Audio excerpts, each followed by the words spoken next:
Hi every one. நாம் அந்த வீடியோவில் ஓ ஹென்ரி எழுதின த கிஃப்ட் ஆஃப் த மஜ்ஜை அப்படிங்கிற ஷார்ட் ஸ்டோரியோட சம்மரி அண்ட் அனாலிசிஸை டீட்டெயில்டாக பார்க்கலாம். ஓ ஹென்ரி ஒரு அமெரிக்கன் ரைட்டர். இவர் வாழ்ந்த காலகட்டம் 1862 டு 1910. இனி இவரோட பயோகிராஃபியை நம்ம பார்க்கலாம். இவரோட original name William Sydney Porter. Pen name O Henry or Oliver Henry. இவர் நிறைய ஷார்ட் ஸ்டோரிஸ், பொயட்ரி, நான் ஃபிக்ஷன்லாம் எழுதியிருக்கிறாரு. இவர் செப்டம்பர் 11, 1862 அன்னைக்கு நார்த் கரோலினாவில் கிரீன்ஸ்பொரோ அப்படிங்கிற பிளேஸில் பிறந்திருக்கிறாரு. அப்புறமா லின்சே ஸ்ட்ரீட் ஹை ஸ்கூலில் படிச்சிருக்கிறாரு. இவர் ஒரு லைசன்ஸ் ஃபார்மசிஸ்ட்.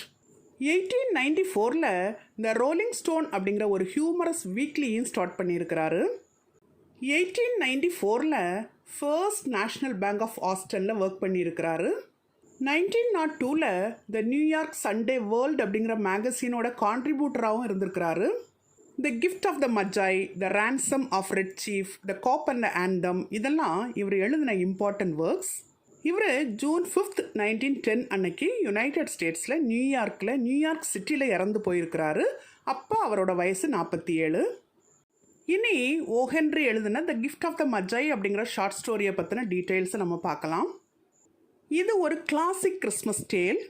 இதை 1905 ஓ ஹென்ரி பப்ளிஷ் பண்ணியிருக்கிறாரு. இது ஒரு புவர் யங் கப்பிளோட லவ், சாக்ரிஃபைஸ், செல்ஃப்லெஸ்னஸ் இது பற்றின ஒரு டச்சிங் ஸ்டோரி, அதாவது ஒரு உணர்ச்சி பூர்வமான ஒரு கதை.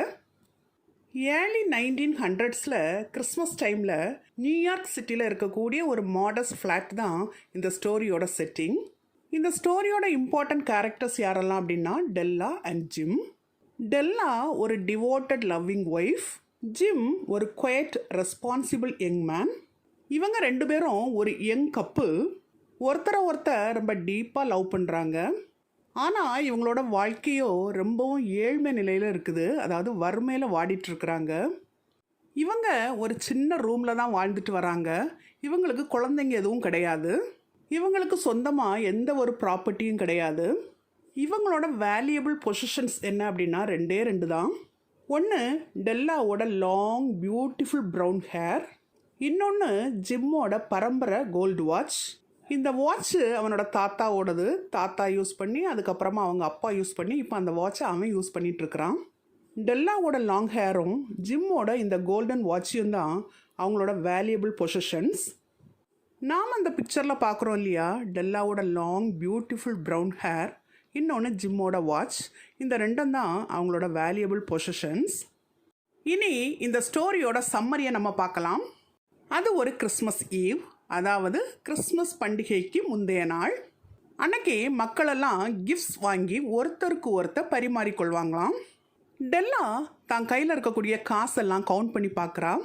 அவகிட்ட $1.87 தான் இருக்குதாம்.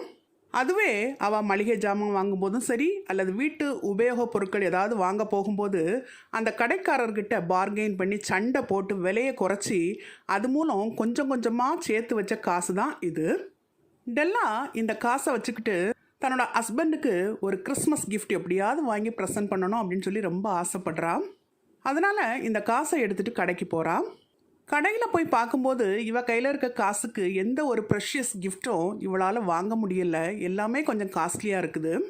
அதனால் இவ ரொம்ப மனவேதனைப்படுறா. என்ன பண்ணுறதுனே தெரியாமல் அழ ஆரம்பிச்சிடுறா. அவள் ரொம்பவும் மனவேதனையோட அழுதுகிட்டே அடுத்ததாக என்ன பண்ணலாம் அப்படின்னு சொல்லி யோசிக்கிறா. அப்போது அவளுக்கு ஒரு ஐடியா தோணுது. அவகிட்ட தான் லாங் பியூட்டிஃபுல் ப்ரௌன் ஹேர் இருக்குதே, அந்த ஹேரை விற்று அந்த அமௌண்ட்டில் தன்னோட ஹஸ்பண்டுக்கு ஒரு வேல்யூபிள் கிஃப்ட் வாங்கி கொடுக்கணும் அப்படின்னு சொல்லி நினைக்கிறா. அதனால் மேடம் சஃப்ரோனி அப்படிங்கிற ஒரு ஹேர் ட்ரெஸ்ஸரை போய் மீட் பண்ணுறா. அவங்ககிட்ட போய் தன்னோட ஹேரை கட் பண்ணி கொடுக்குறா. அதுக்கு அவங்க $20 கொடுக்குறாங்க. அந்த $20 வாங்கின உடனே இவ ரொம்ப ஹாப்பி ஆகிடுறா. இப்போது இவ கையில் அவங்க கொடுத்த $20 ப்ளஸ் ஆல்ரெடி இவ கையில் இருந்த $1.87 எல்லாம் சேர்த்து மொத்தமாக இப்போ இவ கையில் $21.87 இருக்குது. அதை எடுத்துகிட்டு ஷாப்பிங் போகிறா. அங்கே போய் தான் ஹஸ்பண்ட் உயிராக நினைக்கக்கூடிய அவனோட பரம்பரை கோல்டு வாட்சுக்கு பொருத்தமான ஒரு பிளாட்டினம் ஃபாப் செயினை வாங்குறா. இந்த பிக்சரில் பார்க்குறோம் இல்லையா, இதுதான் டெல்லாவோட லாங் பியூட்டிஃபுல் ப்ரௌன் ஹேர். அது பக்கத்தில் இருக்கிறது தான் ஜிம்மோட கோல்டு வாட்ச். இந்த வாட்சுக்கு தான் அவள் தன்னோட ஹேரை விற்று ஒரு பிளாட்டினம் ஃபாப் செயின் வாங்குறா. இப்போது டெல்லா ரொம்ப ஹாப்பியாக வீட்டுக்கு ஓடி வரா. வீட்டுக்கு வந்து ஜிம்முக்காக வெயிட் பண்ணிகிட்ருக்கிறா. எப்போ ஜிம் வருவான், வந்த உடனே அவனுக்கு தன்னோட கிஃப்டை காமிக்கணும் அப்படிங்கிற ஆசையோடு வெயிட் பண்ணிகிட்ருக்கிறா. கொஞ்ச நேரத்தில் ஜிம்மும் வீட்டுக்கு வரான். அப்போது டெல்லா ஷார்ட் ஹேரோடு இருக்கிறா. அதை பார்த்த உடனே அவன் கொஞ்சம் ஷாக்காகி போயிடுறான். அவளையே பார்த்துட்ருக்குறான். உடனே டெல்லா அவனை சமாதானப்படுத்த ட்ரை பண்ணுறான். அதுதான் என்னோட ஹேர், சீக்கிரமாக வளர்ந்துருமே, நான் உங்களுக்காக வேண்டி தான் இதெல்லாம் பண்ணினேன் அப்படின்னு சொல்லி அவன்கிட்ட சொல்கிறான். அவன் எதுவுமே புரியாமல் அவளையே பார்த்துட்ருக்குறான். எப்படி டெல்லா ரொம்ப கஷ்டப்பட்டு ஜிம்முக்கு ஒரு கிஃப்ட் வாங்கினாலோ அதே மாதிரி தான் ஜிம்மும் ரொம்ப கஷ்டப்பட்டு டெல்லாவுக்கு ஒரு கிஃப்ட் வாங்கிட்டு வந்திருக்கிறான். அந்த கிஃப்டை எடுத்து அவகிட்ட காமிக்கிறான்.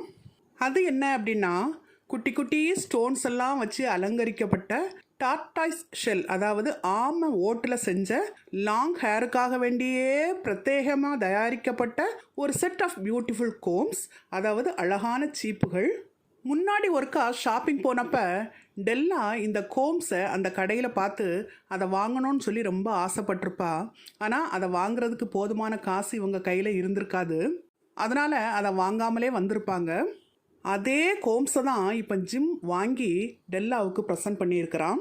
அதை பார்த்த உடனே டெல்லா கண்ணில் கண்ணீராக வருது. அவள் அழ ஆரம்பிச்சிடுறா. இப்போ அவள் கையில் கோம்பு இருக்குது, ஆனால் அதை யூஸ் பண்ணுறதுக்கு அவகிட்ட லாங் ஹேர் இல்லை. இப்போது டெல்லா தான் வாங்கின கிஃப்டை எடுத்து ஜிம் கையில் கொடுக்குறா. அது அவனோட கோல்டு வாட்சுக்கான செயின்.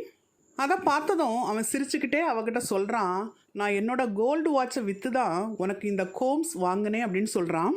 இதை கேட்டதும் டெல்லா ரொம்ப ஷாக்காகி போயிடுறா. ஃபைனலாக அவங்க ஒருத்தரை கன்சோல் பண்ணிக்கிறாங்க. இதோட இந்த ஸ்டோரி முடியுது. நாம் அந்த பிக்சரில் பார்க்குறோம் இல்லையா, இதுதான் ஜிம் டெல்லாவுக்காக வாங்கின பியூட்டிஃபுல் கோம்ஸும் டெல்லா ஜிம்முக்காக வாங்கின பிளாட்டினம் வாட்ச் செயினும். இந்த ஸ்டோரி மூலம் நம்ம என்ன தெரிஞ்சுக்கிறோம் அப்படின்னா, ஜிம் டெல்லா ரெண்டு பேருமே தங்களோட வேல்யூபிள் பொசிஷன்ஸாக நினச்ச ஹேரையும் வாட்சையும் ஒருத்தருக்கு ஒருத்தர் சாக்ரிஃபைஸ் பண்ணிக்கிட்டாங்க கிஃப்ட் வாங்குறதுக்கு. ஆனால் அப்படி வாங்கின கிஃப்ட்ஸ் ரெண்டுமே இப்போ யூஸ்லெஸ் ஆகிடுச்சு. அதாவது வாட்ச் செயின் இருக்குது ஆனால் வாட்ச் இல்லை, ஹேர் கோம்ஸ் இருக்குது ஆனால் ஹேர் இல்லை.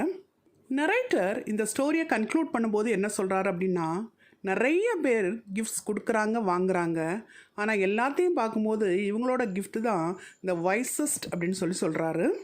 இந்த ஸ்டோரியோட நரேட்டர் இவங்களை பேபி ஜீசஸுக்கு கிஃப்ட்ஸ் கொண்டு வரக்கூடிய வைஸ்மென் மஜ்ஜையோட கம்பேர் பண்ணி சொல்லியிருக்கிறாரு.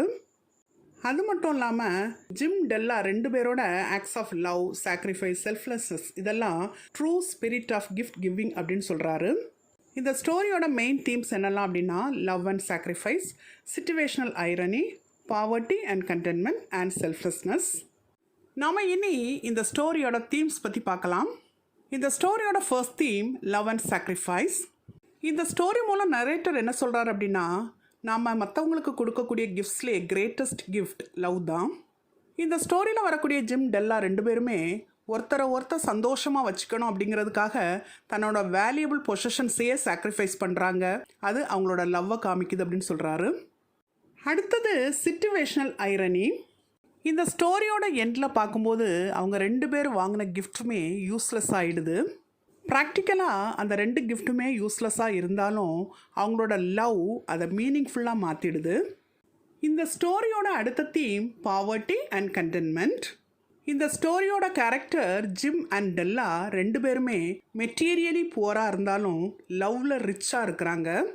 அப்புறமா இந்த ஸ்டோரி நமக்கு ஹாப்பினஸ், வெல்த் இந்த ரெண்டும் சேம் கிடையாது, வேறு வேறு அப்படின்னு சொல்லுது. அதாவது லவ் அப்படிங்கிற ஒன்று இருந்தால் வெல்த் இல்லாட்டியும் ஹாப்பியாக வாழ முடியும் அப்படிங்கிறதுக்கு இந்த ஸ்டோரி எக்ஸாம்பிள். இந்த ஸ்டோரியோட அடுத்த தீம் செல்ஃப்லெஸ்னஸ். அதாவது ஜிம் டெல்லா ரெண்டு பேருமே சுயநலமில்லா வாழ்க்கையை வாழ்கிறாங்க. அவங்க தங்களோட ஓன் ஹாப்பினஸுக்கும் டிசையருக்கும் இம்பார்ட்டன்ஸ் கொடுக்கல. ஜிம் டெல்லாவோட ஹாப்பினஸுக்கும் டெல்லா ஜிம்மோட ஹாப்பினஸுக்கும் இம்பார்ட்டன்ஸ் கொடுக்குறாங்க. இது அவங்களோட செல்ஃப்லெஸ்னஸை காமிக்குது. இந்த ஸ்டோரியோட மாரல் என்ன அப்படின்னு பார்த்தோன்னா, இந்த ஸ்டோரியில் வரக்கூடிய கேரக்டர்ஸ் தங்களோட சாக்ரிஃபைஸ் மூலம் ட்ரூ லவ்வை வெளிப்படுத்துகிறாங்க. த மோஸ்ட் மீனிங்ஃபுல் கிஃப்ட்ஸ் வந்து மணி மூலமோ பொசஷன்ஸ் மூலமோ வருது கிடையாது, ஹார்ட்டுக்குள்ளேருந்து வருது அப்படிங்கிறத அவங்க ப்ரூவ் பண்ணியிருக்கிறாங்க. ப்ராக்டிக்கலி அவங்களோட கிஃப்ட்ஸ் யூஸ்லெஸ்ஸாக போனால் கூட அவங்களோட ஆக்ஷன்ஸ் அவங்கள மஜை மாதிரி ட்ரூலி வாய்ஸ் கேரக்டர்ஸாக மாற்றி இருக்குது. அதனால தான் இவங்களோட மஜையோட கம்பேர் பண்ணி இந்த நரேட்டர் இந்த ஸ்டோரியில் சொல்லியிருக்கிறாரு. நாம் இதுவரை இந்த வீடியோவில் ஓ ஹென்றி எழுதின த கிஃப்ட் ஆஃப் த மஜாய் அப்படிங்கிற ஸ்டோரியோட சம்மரி அண்ட் அனாலிசிஸை பார்த்தோம். Thank you for listening. For more videos on English language and literature, subscribe and watch our YouTube channel English Langlit Waves.